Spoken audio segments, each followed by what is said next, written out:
Good evening, everyone, and welcome to another round of sound. This is the 25th year anniversary of the #1 Cochran Sports Showdown. I'm Bob Pompeani. We have so much to get into, so little time, so let's meet our guest. Jeff Hathhorn from The Fan is here. We also have Will Graves, Associated Press, Chris Mueller, PM Team, The Fan. Everyone has a touch of green, which is good.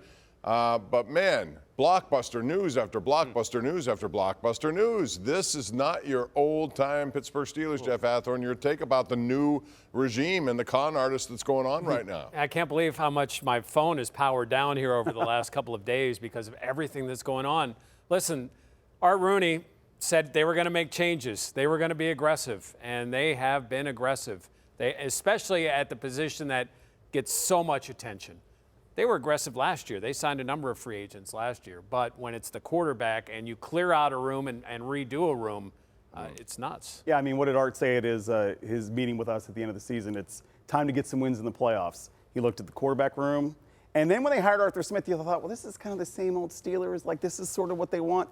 But, I mean, to Jeff's point, because we were sitting next to each other for a lot of this, I mean, it was chaotic. And look, let's be honest. If you haven't won a playoff game in 7 years, and you need to switch things up, and they have. Yeah, more than anything, I think this is just Omar Khan putting his stamp on the franchise. I think also we find out maybe, because Mike Tomlin hasn't been against any of these moves, we find out that maybe Kevin Colbert really was the guy who was getting the groceries, and Mike kind of let chain of command go.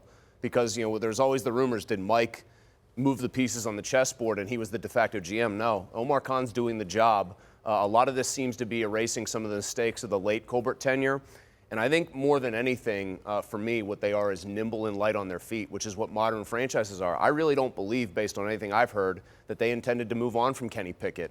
But when things came to a head very quickly, I think what's most impressive is that they had a Justin Fields deal waiting like in the back pocket. That's what struck me about this. Not many other people did, which was a little surprising. There was a time he was looked at as a second-round pick, third-round pick, all of a sudden sixth-round pick. So I want to ask you about this now. You have two guys in here, both of whom have been moved on from their previous teams, both of whom are bigger names. Russell Wilson has a history, although if you look at the last few years, it's not been all that good. What do you expect from them? He will be the starter. Yep. All right, but then there's another big day coming up, May the 2nd, fifth-year option, Justin Fields, $25 million. He may not play this year, and all of a sudden he's going to be looking at that. Will they do that? Would they sign him ahead of time? What do you think is going to play out from here? So they don't pick up the fifth-year option because I think that's $25 million. Right. I don't think there's any way you do that. But I think you look to sign him to a 2 or 3 year deal. Maybe you backload it so you can protect yourself where you give him a nice signing bonus, but you could wash out some of that money in the end if it doesn't work out. I don't think it's a bad situation at all. I know people are freaking about it, that fifth-year option. You decline it. If you end up going somewhere else, it's only costing you a sixth-round pick. Yeah, I mean, like that's the most startling thing is just the lack of risk that they took on in both of these deals. Like that is, I think, you know, when people would ask me about Justin Fields, I'd be like, I would never give a second or a third-round pick for a guy, because as Kevin Colbert used to say, we expect those guys to be starters, our first 3-round picks. But a 6th-round pick? I mean, come on. Yeah, so it's impressive, but I would imagine they're not going to see enough. They're not going to see it. Their plan right now is they're not going to see enough of Fields to make a decision on whether he's the guy this year, right? Because Russ is supposed to get this chance. I would imagine I think Jeff just laid it out perfectly. 2-3-year deal, backloaded. Yeah. Well, I mean, that pick that they're sending is going to be a 6th-rounder unless he plays 51% of the snaps. I don't expect him to this year. I think they really do want this. And notice how the communication issue, the communication breakdown, there's a Led Zeppelin reference on today's show, between Pickett and the club got so referenced this week. And they have made it explicitly clear through, you know, team sources sending this out there. Russ is the starter, Fields is the backup. Both guys involved know what their role is. Again, I have to say, Jeff laid it out the way I would do it. Backload it, good signing bonus, show them you love them. That 2025 quarterback class is terrible. So even if Russ plays his way out of town because he's spectacular, Justin Fields is your guy. If Russ is like average and you don't really want to keep him around, but maybe somebody else wants him, Fields is your guy. I just think it's smart business not to pick up that option and try to work out some other kind of deal. Very similar to Jordan Love in Green Bay when they didn't give him the option. Yeah, $13.5 million. That makes sense. And let me ask you about now moving forward. Russell Wilson, there are talks that maybe the Steelers would like to extend him. Would they, should they, and how much would that cost if he has a decent year? I'd rather say whoa than sick him in that circumstance. Let's see what he does this year. I think he had a good year last year. I mean, 26 touchdowns, 8 picks, had a good completion percentage. Did he not throw it downfield as much as other people? Did he fumble too much in the pocket? Yes. let's see what he does. If he has a great year and it ends up pricing him out of the market, that's why you sign Justin Fields to a contract. I don't know. What did Kirk Cousins? Look at the Kirk Cousins contract. They're about the same age. Well, that guy's the king of securing the bag. That guy's insane. He's got a great agent, or Do else I he's want very to give smart about how he a handles it. 36-year-old quarterback that's not Ben Roethlisberger, $200 million? Like, let's say Russ has a 30-touchdown, 7-pick year, and they win a playoff game.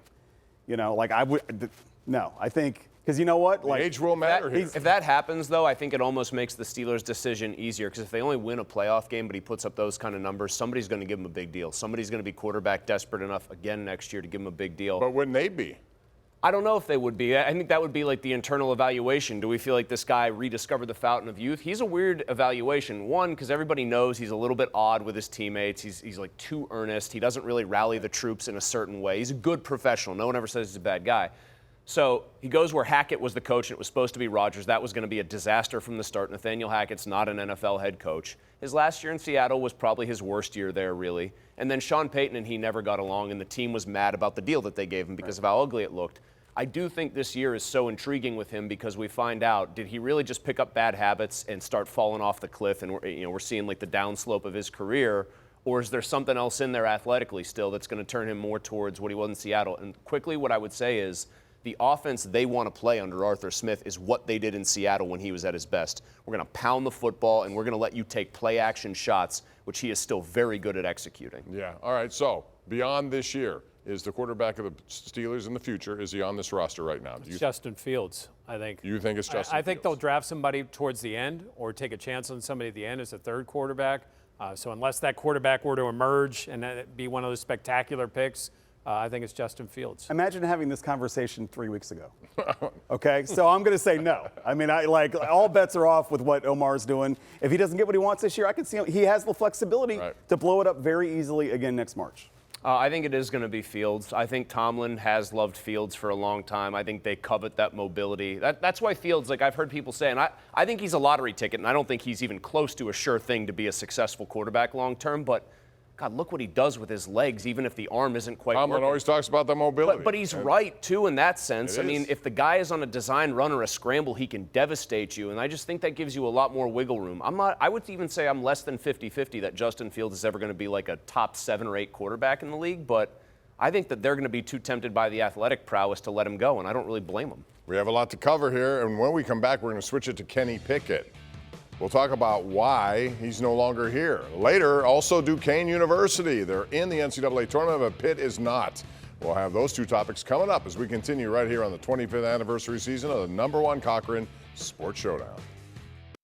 All right, so Omar Khan has got away with 3 quarterbacks, brought in 2 new quarterbacks. There'll be another one drafted, maybe 2, a free agent. Who knows what's going to happen?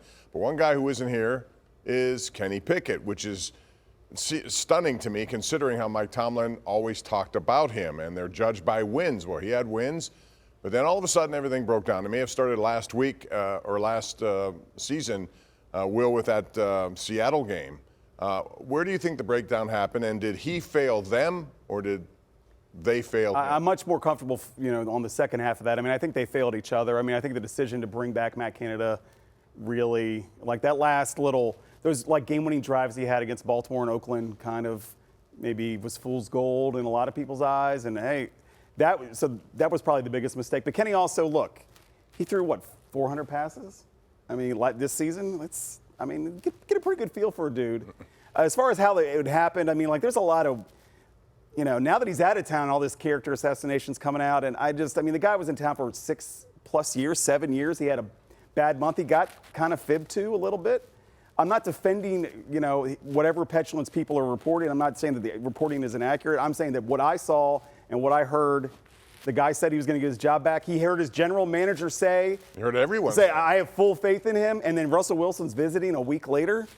It's a nasty business, though, and I think the reason I don't have a ton of sympathy is his stats were his stats. Right. And you can say that Matt Canada is a huge contributing factor to those stats being what they were, but you're allowed to rise above bad coaching at times in the NFL. Good quarterbacks tend to show multiple times in their early years of their career. But Russell Wilson didn't when he was with the previous coach. Okay, but he didn't was rise above it either. He was in his mid-30s is my point. Like, No, if you're I get a it. young guy athletically, you're at your peak almost physically. You should have a couple games where it's okay. That's why they drafted him. There never was one of those from start to finish for Kenny. What I've always heard was that Seattle game in general, like the exact specifics of what did or didn't happen. I recall him taking backup reps all week at practice. And that indicated to me he was going to be Rudolph's backup. It just seems that there was a general anger on his part at the way that went down. I don't know what he was told, but he seems to have reacted negatively. I think they tried to move on from it. And then I think the Wilson thing made him even angrier, and it became impossible to move on from it for both parties. Yeah, I don't think he handled that situation well. Like, he was healthy enough to play. He wanted to go in there and show he could play. He had a good game against Cincinnati, and he thought, okay, with a different play caller, with Mike Sullivan calling plays, I can have another game like that, and I can show what I can do in the league. So he was upset. This extreme thing now about him, like, demanding and going in, to Will's point, over all the time he's been there, we've never seen that type. We've seen the competitive side. We've seen him not handle things, but to have that type of thing, I think the bottom line is forget all that emotion. They decided over the last couple of weeks, as they look back at tape, as they saw who was available, that Kenny Pickett wasn't better than Russell Wilson or Justin Fields, so they decided to make a move. Why toy around with it anymore? But I will say, and Jeff and I were sitting there with Russ on Friday. We were sitting next to each other 15 feet from Russ. And when he details the process that the Steelers went through to get him, with Cam calling him and Minka calling Makes him. you think he lost the and locker TJ room a little bit. Right, and that to me says that's a reflection of the way Kenny's teammates felt about Kenny. And he didn't talk at the end of the year, which I thought was a mistake. He didn't talk. Deontay made all the waves for saying, I hope Mason wins the job, right? And Deontay does not always have maybe a great filter for how to get a message out. But as Will just said, Russ detailing the recruitment process tells you all you need to know rather subtly about who in that locker room believed in him. And it's not like he used three special teamers. He used the three core pieces on the other side of the ball who'd probably be the most frustrated that things weren't going well offensively. And I'm sitting there thinking, and I know that because I said this to Jeff, I was like, how in the world can Kenny walk back in that locker room after that? And then, like, I go home to write my story, and then, like, 2 hours later, I had my answer. Yeah, and I think a lot of that is the fact that Kenny didn't win enough. It's not. I don't know if it was a personal thing for those two. I don't think it was personal. Guys. I think when they did, the offense was so subpar, Jeff, right? Like, wouldn't you think that if you're a defensive player? And maybe if Kenny would have gone in with Mike Sullivan at the end of the year against those teams, he would have performed well as well. But, the Steelers decided he wasn't good enough. Mason Rudolph really is the reason this all popped off. I mean that. If he doesn't go in and play really well, I really don't know how much soul searching gets done about all of this. I think that's a great point. And then he ends up going to Tennessee for 1 year. And I thought after the Pickett trade, why would they do that? Here they have this plan. We'll see what happens with it. It's very intriguing for sure. But Kenny Pickett wasn't the only guy traded. Deontay Johnson also. We'll talk about wide receiver, Patrick Queen, and then later Duquesne and Pitts. One going, one not going. It's all coming up next right here on the #1 Cochran Sports Showdown. All right, welcome back. We're talking about trades. Kenny Pickett out of town, so is Deontay Johnson. And now the Steelers will look for some wide receiving help. Jeff, let's talk about that. You surprised by it in terms of what they got? Are you surprised by it in the fact that he was one of their better receivers and now he's out of town as well? I'm a little surprised by it, I got to be honest. I know there was some feelings that were probably hurt, and there was some annoyance at some of the things that he had said or done on social media. But he was their most consistent receiver. Not their best receiver, not their most dynamic receiver, but he was their most consistent. And the fact they traded him for a corner and basically swapped salaries, yeah, I was surprised. But, I mean, we're just talking about, the guys approaching Russ, right? Like, let's remember one of those guys that approached Russ was Minka, and let's remember that Deontay obviously they had their issues, right? They had an issue. And, I mean, I think Mike T has made it very clear these are the dudes he rides with. And maybe for the first time in a long time, if you're not one of those dudes, you're out of here. I think there's a message being sent to George Pickens. You're very talented, but no one's above the law anymore here, basically. And Deontay, I mean, they took on slightly more money, actually, to make this work with retained salary. I think bottom line is they wanted him gone in a bad way. That's just the bottom line for me, because it's not a great trade otherwise. It's the one move that they've made that's pretty underwhelming on its face as far as what. That's they're why getting. I asked it, because it doesn't seem I really do think volunteers and not hostages is being taken to its most extreme that we've ever seen. I mean that, though. I think this is the most extreme it's ever been. I think Mike Tomlin very much came to the conclusion, maybe in the past, all these guys who were kind of diva personalities, quarterbacks, wide receivers, I could win with them because they were so talented. These guys aren't as good as those guys anymore. Goodbye. Don't you get the sense that the captains went up to the coach's office and said, here's what we want to see? Yeah, and I also don't think I don't think it's a coincidence that they sent him to football Siberia right now. Right. I really don't. And I wondered that about Pickett, too, where he's going to be buried behind He wanted to go behind a starter. That's the worst starter to go That's on what I mean. But I mean, both of those cases, but Johnson's the first one. They sent him to a place where they're not even sure the quarterback will be able to see him when he's running his routes. And he had to be slamming his head seeing what happened here over the weekend. That they brought in 2 new quarterbacks. And But they do have a track record, though, I mean, of getting guys and developing guys. I mean, they do.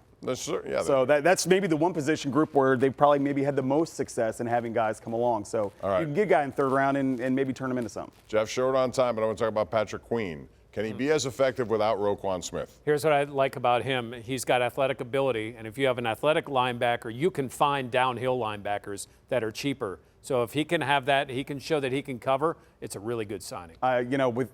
You have that solid guy in Landon Roberts back this year, and the way he played the last half of the season, I think he can certainly be. He's not Roquan Smith, but he's certainly a really good compliment. I like it. I like that he is aware of the Roquan Smith stuff. He was asked straight away about, like, are you a product of this guy? I like that he just answered the question head on. $13.5 million basically is a lot better than the $18 million he was going to be rumored to get. Yeah. You know how I feel about inside linebackers and paying them big money. But at the price they got him, I do think it's a very good value. If it had $18 million, I would have had a different look on I'd be foaming at the mouth here. The shirt would turn red and the shoes would turn red. I'd be so angry. It's a good price for them, and it's a short term. And it's a position of huge need, and they finally addressed it. I do think he is better than anyone they had last year. I just hope it's by a lot and not by a marginal amount. All right, we got to take a break. When we come back, we're talking about basketball. It's coming to Pittsburgh on Thursday. John Calipari's coming back, homecoming for him, but Duquesne's in it. They're not going to be around here, but boy, they made some news today. Pitt, however, is out. We'll talk about what happened next. Well, in the 25 years we've been doing this show, we haven't seen this. Duquesne University beats VCU, and they win the Atlantic 10 tournament, and they get an automatic bid to the NCAA tournament. Got to feel great for Keith Dambrot and his staff and what they've done there. 47 years, and they finally get it done. Now they're headed out to Omaha, Nebraska for the first round game, and they'll potentially have a chance to do something over there. The Dukes have been, it's a great story, and it's well deserved for so much frustration that's gone over there. Pitt did not get in, though, Jeff. We'll talk about Duquesne, but first I want to talk about Pitt. Why they didn't get in. Did they get snubbed? Was it a fair assessment to say they were snubbed? I think it is. I think they're an NCAA tournament team. But when you look at how this is calculated now with schedule strength and things, but here's the thing. They wanted Pitt to have a tougher schedule, but if you're going to have 2 freshman guards and lose 5 senior guards, how do you play a monster schedule in the preseason and get your team ready to play for conference? Especially when you don't know some of these teams, which you thought were good teams, all of a sudden don't have. West Virginia was looked at the time this was made as a good. And you can't control that Missouri was the team that was picked. That you played against. It's the SEC Well, you could beat them, though. You could beat them. I mean, I would say, look, I grew up in the Maryland suburbs in the 80s and 90s. I'm an ACC purist. It's staggering to me that a team that finishes 4th in the ACC isn't a lock. But when Virginia and Clemson both got when you're a bubble team, they're looking for reasons to keep you out, and they found enough in that first half of Pitt's body of work to keep them out. So, one soapbox thing, and I know this is more on Pitt, they need to play Duquesne. They would help them. Playing Duquesne, other than one of those tomato cans, I'm not talking Missouri, but one of those really bad teams would have helped them a little bit in retrospect, and even at the time, they're a tournament team. Virginia being in is just an atrocity. You beat them on, like, that's the other thing I really hate. Pitt's best wins were road wins. It's not like they were doing home cooking here. It's a tested, battle-tough team. The fact that Virginia specifically got in when they're probably going to score 49 points and lose in the play-in game, And why did they get in? Probably because they finished third in the ACC. It's one of those legacy picks, though. They were 4-5 in their last 9 games. I will say this, though. Clemson. But that doesn't matter anymore. Clemson belongs. Clemson beat real legit teams. They did. I have no problem with them. NC State screwed it up a little bit. NC State screwed it up. Coming here. I mean, frankly, Duquesne screwed it up beating Dayton when that was supposed to be a one-bid league. Oregon screwed it up. There were Jaromir Jagr bobblehead level thefts done across the country. I think Friday night and Saturday they took bids away from teams on the bubble. I do think quickly if chalk holds in those tournaments, if Carolina beats Carolina State, if Duquesne doesn't beat Dayton, I think Pitt's in probably by the skin of their teeth, but they really were victimized by these random conference upsets. All right, so real quick, Duquesne, BYU, win? Yeah, and I'm happy for Keith Dambrot. He's been through a lot. Absolutely. The fact that he did what he said he was going to do. Yep. A lot of good people up on the bluff. Long time for them. I hope they get to enjoy the next 4 days. 519 winning percentage the last several years, 11s over 6s. I'm not betting against Jake DeMichael and the Rocks. He made the play of the game in this one. I'm not betting against McKee's Rocks. Yeah. They're gonna beat they guard people too, man. Oh, they do. I mean, they really made it hard on VCU. They're gonna beat BYU. That's my prediction. I look forward to that. You'll see that one, I hope, coming up on KDK. We don't know the exact times or anything yet, but it's Thursday game while 4 games going on here in Pittsburgh. Meanwhile, becoming a champion, man, it's hard. You know that if you follow sports, but scoring slam dunk savings at #1 Cochran Ford, that's easy. Their Ford 4 stores or 4 Ford stores will give you a big assist in every way. Choose from a stacked lineup of new vehicles, get game-winning offers, and enjoy the start treatment with their clearly better car buying experience. Score your slam dunk savings now at any of the #1 Cochran, 4 of them, Cochran stores around the area or online at Cochran.com. It's been fun. We are done. Thanks for joining us here tonight on the #1 Cochran Sports Showdown. We'll do it again next Sunday night, 11:35, and by then we're going to know where Duquesne is. Did they win 2 games and move to the Sweet 16? It's all coming up next week. We'll see you then. Have a good night. Shout out Wanda King.